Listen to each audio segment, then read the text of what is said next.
Includes a membership certificate, an ID card, a colorful iron-on emblem, plus the chance to compete for a $5,000 scholarship. And when you call with your gift order, we'll also mail a special personalized gift card from you. Call 1-800-257-1257. That's 1-800-257-1257. 12 colorful issues, junior membership, and the welcome kit, plus a card from you. This gift lasts a year. The benefits last a lifetime. This is CNN. Saddam Hussein and the nuclear bomb. George Bush says no U.S. technology was ever used in Iraq's nuclear program. Is that true? A new drug designed to help patients with prostate problems. Is it a breakthrough or just a small step forward? And 1982, a defining year for Bill Clinton. How did he respond when the voters of Arkansas gave him a second chance?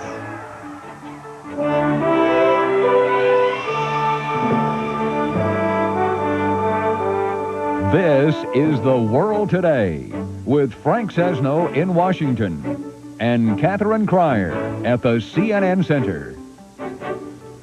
Thanks for joining us. We begin with presidential politics and the homestretch game plans of the three top contenders. Bill Clinton headed west today, determined to find votes in a region that's rejected Democrats in recent presidential elections. At a stop in Colorado, he said anyone who thinks the West is strictly Republican territory is dead wrong. Ross Perot is sticking to his television-only campaign. Tomorrow night, he unveils a new 30-minute ad in which he talks about his personal life. George Bush continued his whistle-stop train tour through the Southeast, trying to nail down support in traditional Republican strongholds. CNN's Charles Bierbauer interviewed Bush between stops today. You can hear what the president had to say during the second half of The World Today. Well, during Monday night's candidates' debate, President Bush defended his conciliatory policy toward Iraq before the Gulf War. He rejected charges from Clinton and Perot that he was coddling a dictator, arguing that he was merely trying to entice Saddam Hussein into the family of nations. And Mr. Bush insisted no American technology made its way into Saddam's efforts to build a nuclear bomb. Not so, as it turns out. CNN's military affairs correspondent Wolf Blitzer compares the words and the deeds. During Monday's debate, President Bush insisted no U.S. technology was ever used in Iraq's nuclear program. The nuclear capability has been searched by the United Nations, and there hasn't been one single scintilla of evidence that there's any U.S. technology involved in it. A former International Atomic Energy Agency inspector in Iraq says the president is wrong. I was surprised by the statement. It certainly is an exaggeration. The IAEA itself, 11 December of last year, issued a list of 13 companies involved in equipment that was used in the nuclear program. There is one U.S. company on that list. The State Department, despite the president's flat denial, admits $15 million worth of equipment was involved, but none of it significant. What we found when we went to Iraq through 45 inspections is that there's nothing there that shows that the items that they got from the United States, whether legally or illegally, made any significant difference in terms of their military capabilities and specifically in terms of their weapons programs. Critics say U.S. help was significant. U.S. technology was vitally important to the development of Saddam Hussein's nuclear weapon program. Almost $100 million worth of computers went out of this country to known nuclear, chemical, missile sites in Iraq. The U.S. never provided Saddam Hussein with what's called nuclear-specific technology that could be used only to make a bomb. But until the Iraqi invasion of Kuwait in 1990, the Bush administration did authorize dual-use exports, equipment that had civilian and military purposes. A New Jersey maker of these high-tech furnaces says he was encouraged to do business with Iraq. We pointed out to the Department of Commerce and others that the equipment was allegedly for titanium, but anything that could melt titanium could also be used to melt other materials that might be used in atomic work. And they said, no problem, go right ahead and quote on the equipment. In another case, the State Department, after initial denials, now admits a license was authorized for an American-made electron beam welding machine for the Iraqi military. UN inspectors found it at an Iraqi nuclear facility. An investigation is now underway. Even President Bush's critics say the U.S. was by no means the worst offender. They say companies in Germany, Britain, France, and Italy were much more directly involved, but that's a distinction that might be lost on American voters. Wolf Blitzer, CNN, The Pentagon. It won praise as a painless, convenient way to treat an enlarged prostate gland. But now the benefits of Proscar are being questioned by some experts. We'll have a report. Delta Airlines, saddled with huge losses, announces the kind of layoffs it hasn't seen since the 1950s. We'll have that story as well, along with others, ahead on The World Today.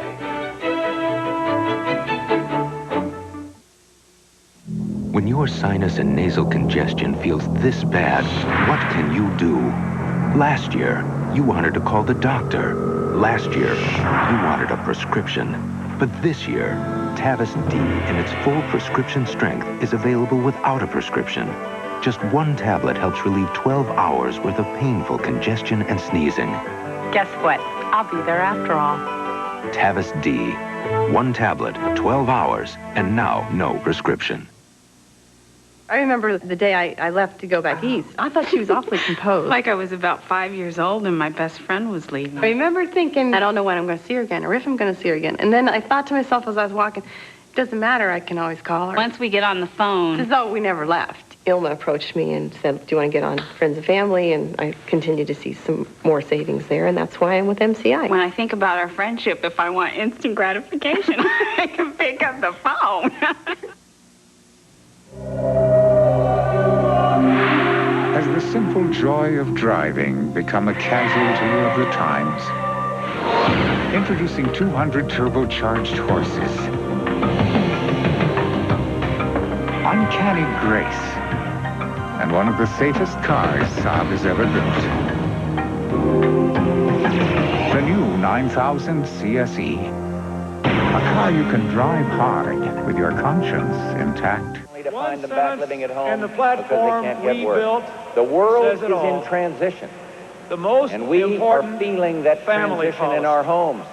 urban The defining policy, challenge of the 90s labor is to policy, win the economic minority competition, policy, to win and the peace. foreign policy. It's your future they're talking about. If you're under 18, you may not have a vote, but you still have a voice.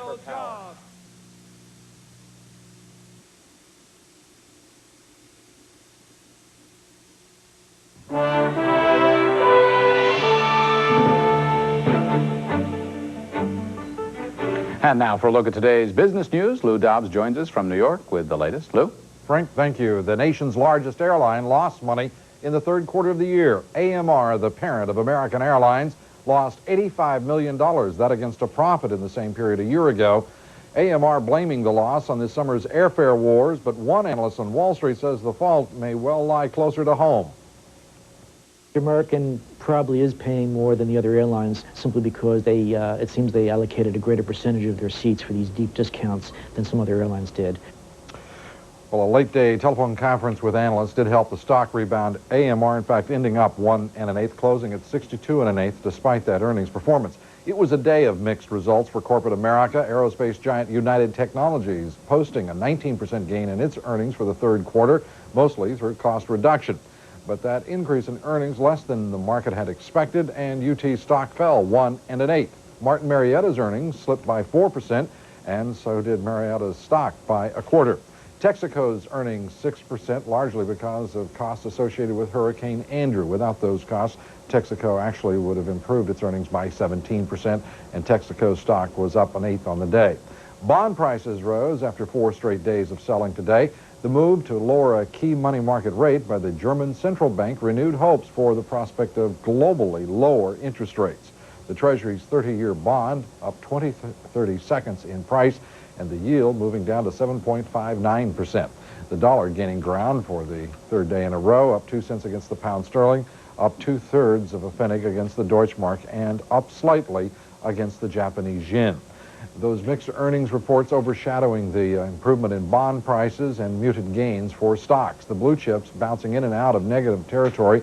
The Dow Jones Industrial Average, however, finished the day down up 1.08. The Dow finishing at 3187.10. Volume on the big board again very heavy. Almost 219 million shares traded on the New York Stock Exchange. The broader secondary markets finishing the day with modest gains as well. And that is the latest in business news. And a reminder to join us at the top of the hour for Moneyline. Tonight I'll be talking with a business legend, Lee Iacocca, as he heads into the final months of his stewardship of Chrysler. And tonight we'll also be telling you what a Clinton presidency might do for your stock investments. All of that coming up on Moneyline, 7 o'clock Eastern, 4 o'clock Pacific. But now, back to the world today and Catherine Crier. Catherine? Thanks, Lou. Delta Airlines officials say mounting losses are forcing them to do something they haven't done in 30 years. Lay off permanent employees.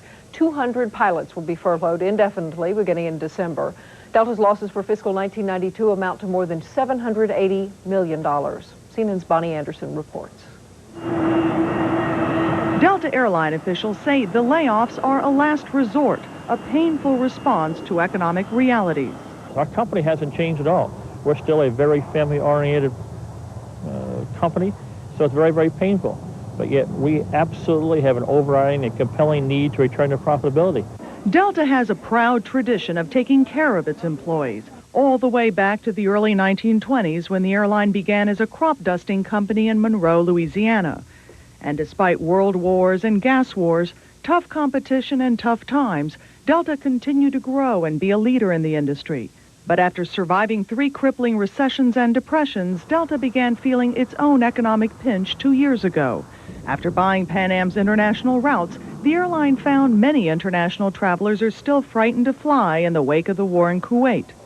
Economists say Delta's hard times with the fare wars and increased fuel costs say a lot about the state of the industry. Delta doesn't lay off people unless there's no other alternative.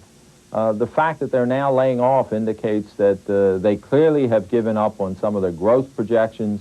They don't see this industry as a growth industry in the near term. Airline officials say their losses have forced them to postpone purchasing $6 billion in new jets, leaving the company with a surplus of pilots, the ones who will now be let go. Obviously, we would be disappointed.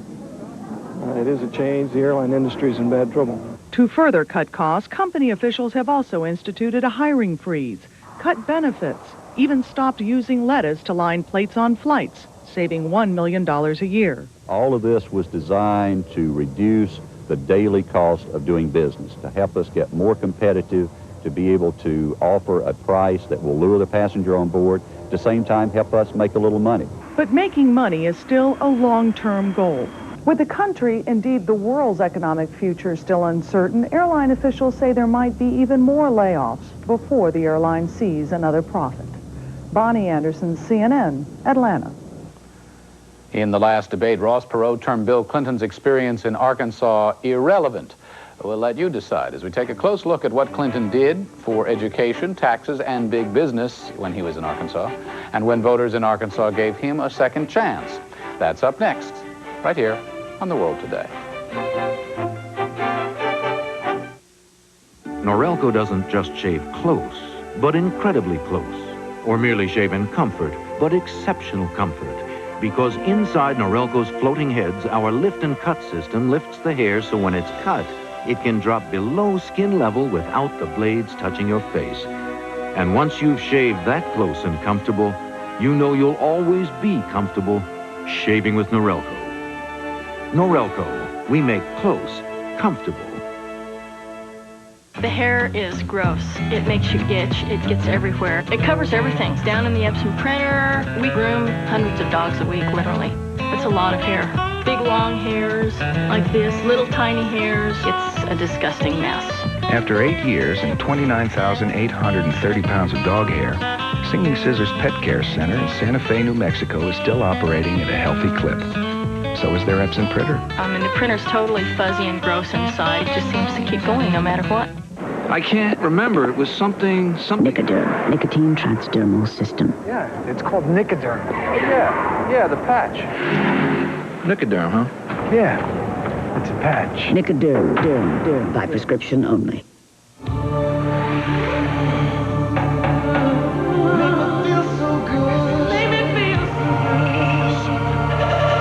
It feels as refreshing as it looks. Shower massage from Teledyne Waterpik.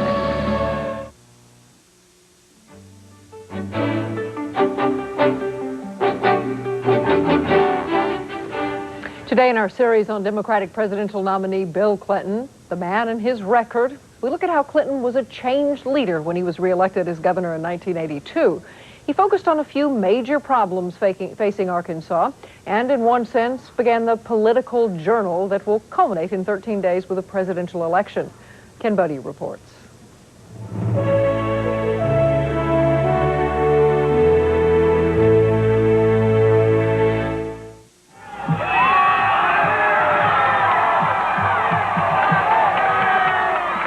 While I cannot, with complete confidence, claim victory tonight, it appears that we have won. Bill Clinton's victory in 1982 was a gift from the people of Arkansas. If victory is ours tonight, I have been given something that few people get in life, a second chance to serve the people.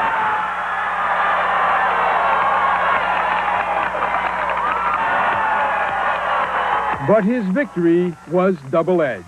I do solemnly swear. I will support the Constitution of the United States. Clinton returned to power at a time of economic struggle in Arkansas. The Constitution of the state of Arkansas. The national recession had hit hard. Faithfully discharge the duties. Agriculture was failing. Governor of the state of Arkansas. Industry fleeing. Upon which duties I'm about to enter. It was a difficult time to be governor, and Bill Clinton was a changed man. So help me God.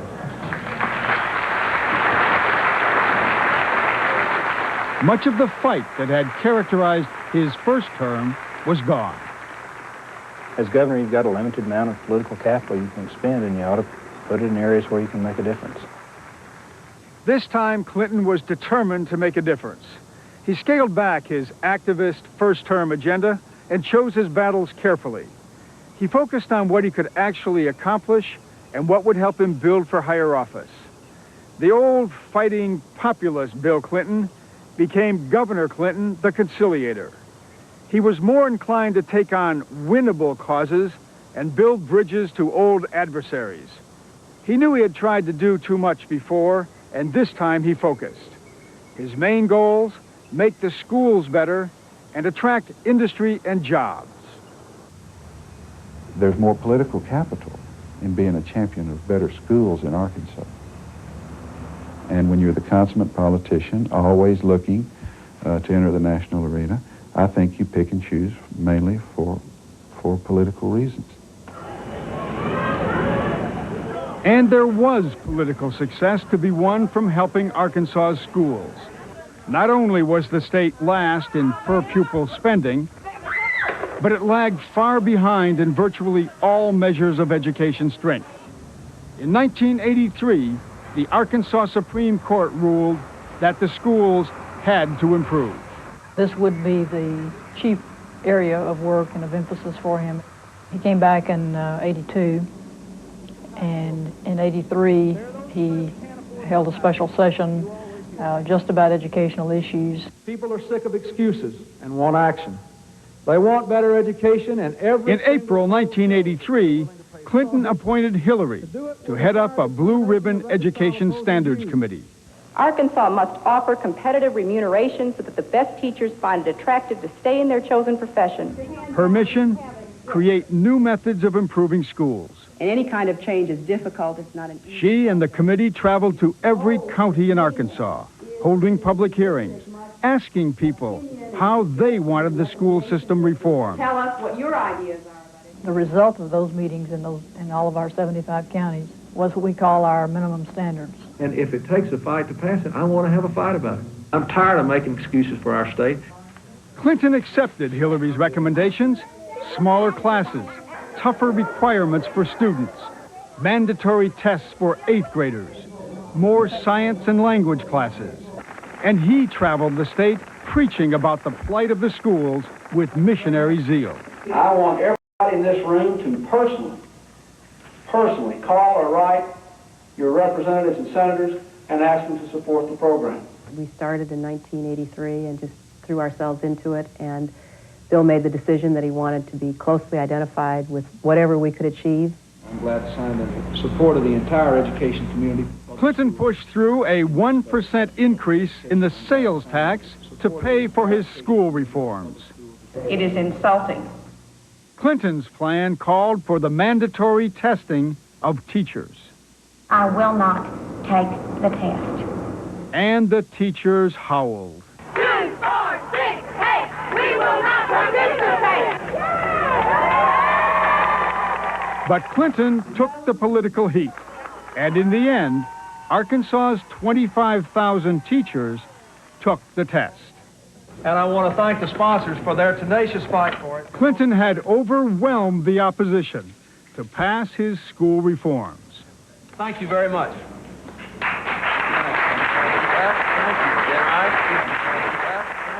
And the reforms paid off for Arkansas students. The schools have improved.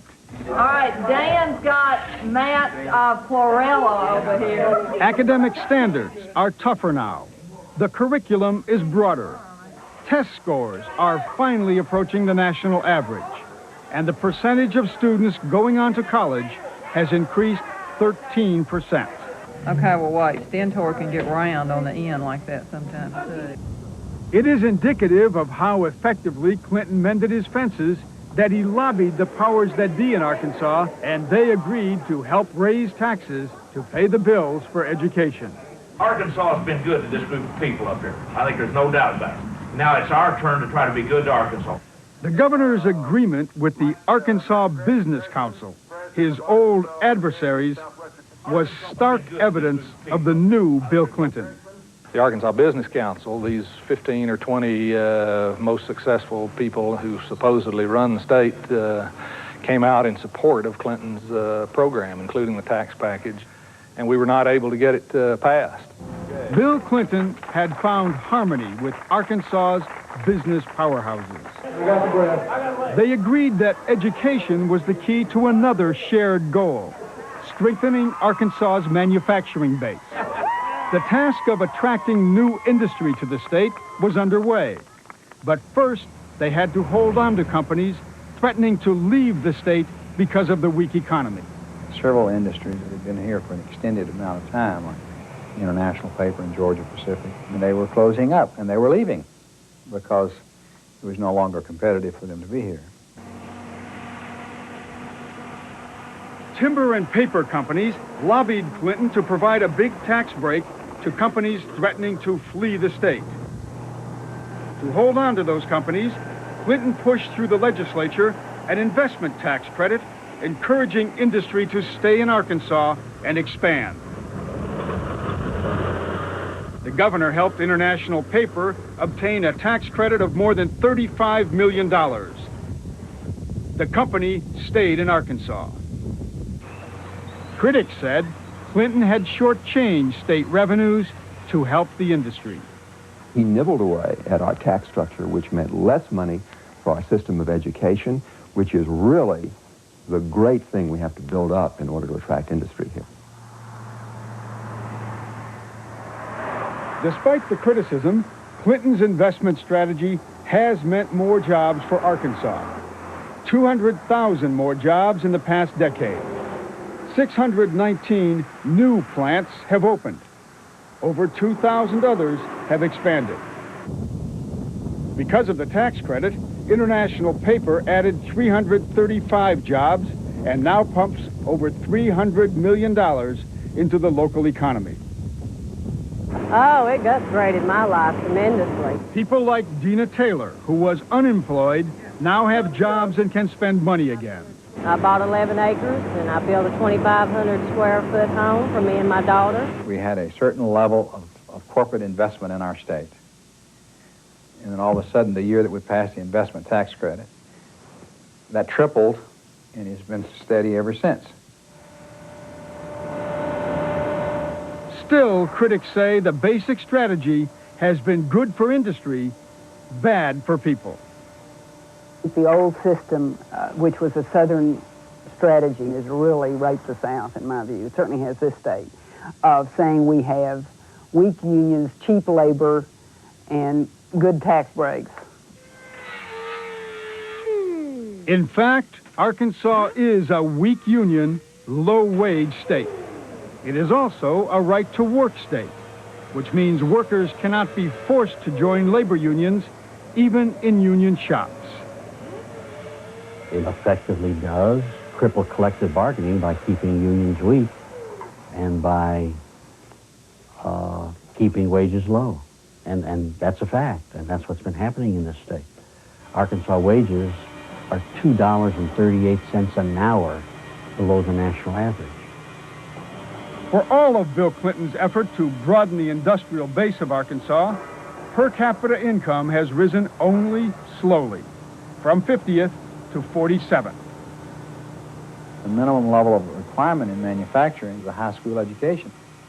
And as we increase that, you'll see a fairly dramatic change in average hourly earnings and per capita income. Full circle back to education, certainly his proudest achievement. Only children could vote, I'd be elected here.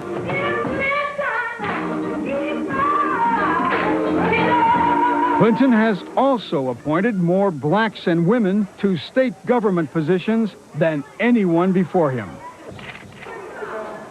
Bill Clinton has made his enemies his friends. He has devoted his strength to a narrow agenda and made a difference there. And he has left his critics to complain, Middle-aged man can't see. not about what he has done, but about what they say he has failed to do. Ken Bodie, CNN, Special Assignment. If you would like to write the special assignment staff, the address is P.O. Box 2727, Atlanta, Georgia, 30301. Here's an opportunity to receive a free copy of William F. Buckley's controversial essay, In Search of Anti-Semitism. I want to share something with you that's very important and especially enjoyable to me. It's Bill Buckley's National Review. When you get National Review, you'll find it's informative, probing, challenging, and very entertaining.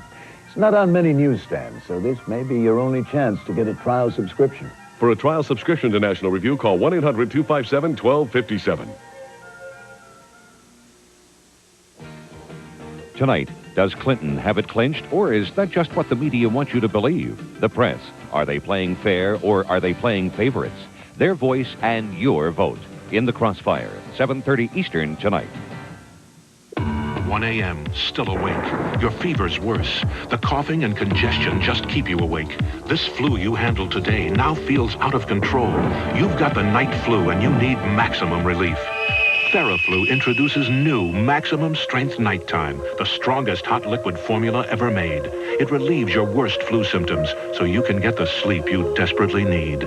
New maximum strength nighttime from TheraFlu. Maximum flu relief so you can sleep.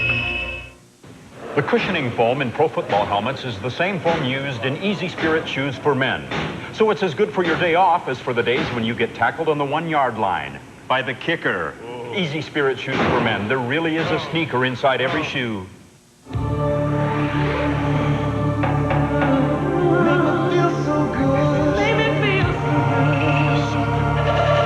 It feels as refreshing as it looks. Shower massage from Teledyne Waterpik.